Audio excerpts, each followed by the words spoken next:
কিন্তু হ্যাঁ, এটাও সত্যি কথা। আমি আমার দাদুকে মিস করি, আমি আমার দাদাকেও মিস করি অনেক। সেই শাসনটা আর এখন করে না, এখন ইচ্ছে করলেও করতে পারে না, কারণ আমার দাদু আর এই দুনিয়া নাই। আর 10-12 বছর 15 বছর আগেই দুনিয়া ত্যাগ করছে।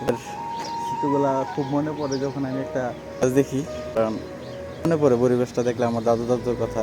কারণ আমাদের বাড়িতে অনেক বড় একটা বড় গাছ ছিল, অনেক। যারা আমার ভিডিওটা দেখবেন, আমার এলাকার মানুষ, তারা হয়তো বলতে পারবেন আমি সত্যি বলতেছি, মিথ্যা বলতেছি। যাই হোক, সবাই ভালো থাকুন, সুস্থ থাকুন। আসসালামু আলাইকুম রাহমাতুল্লাহি ওয়া বারাকাতুহু। গাইস, কি অবস্থা, সবাই কেমন আছেন? আবারও নিয়ে আসলাম টক ঝাল টকটকে বড়ির একটা ভিডিও নিয়ে। তো অবশ্যই আশা করি সবাই ভালো আছেন আর ভালো থাকেন, সুস্থ থাকেন, এই কামনাই করি। তো দেখেন, আমি অনেক দিন আগে এই ভিডিওটা করছিলাম, কিন্তু আপলোড দেওয়ার জন্য ওরকম সময় আমার কাছে ছিল না, অথবা আমি সময় করে উঠতে পারিনি।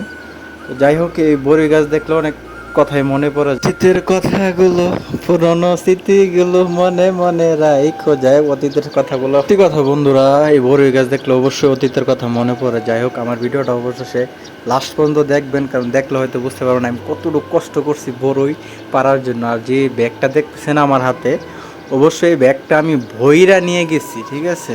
তো নিয়ে কিন্তু আমি একা খাইনি, আমার ফ্রেন্ড সার্কেল, বন্ধু বান্ধব যারা আছে সবাইকে আমি দেওয়ার চেষ্টা করছি। যারা আমার সামনে ছিল তাদেরকে সবাই দিছি, আর যারা আমার অনেক দূরে ছিল তাদেরকে হয়তো ফোনে দাওয়াত দিছি। যারা আসছে তারা খাইছে, আর যারা আসে নাই তারা পায় নাই, তারা খায় নাই।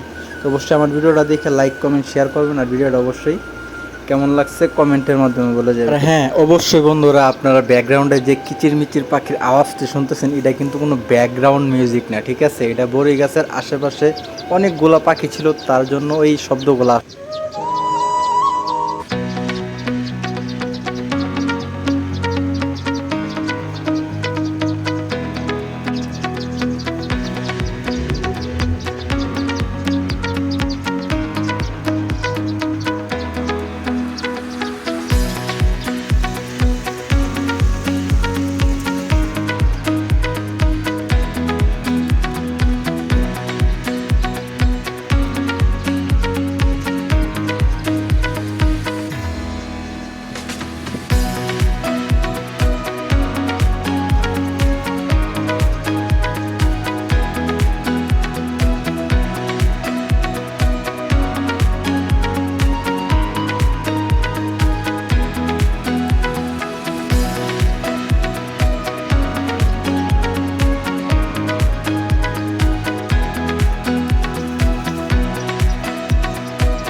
ফাইনালি অবশেষে আমি সাকসেস বড়ই নেওয়ার জন্য। আমি বস্তা তো ভরছি, আমি আমার গাড়ির ডেক্কি শুদ্ধা ভরে নিয়েছি, এমনকি আমার ফ্রেন্ড সার্কেল, বন্ধু বান্ধব যারা আছে সবাইকে আমি বাইটা দিয়ে দিছি।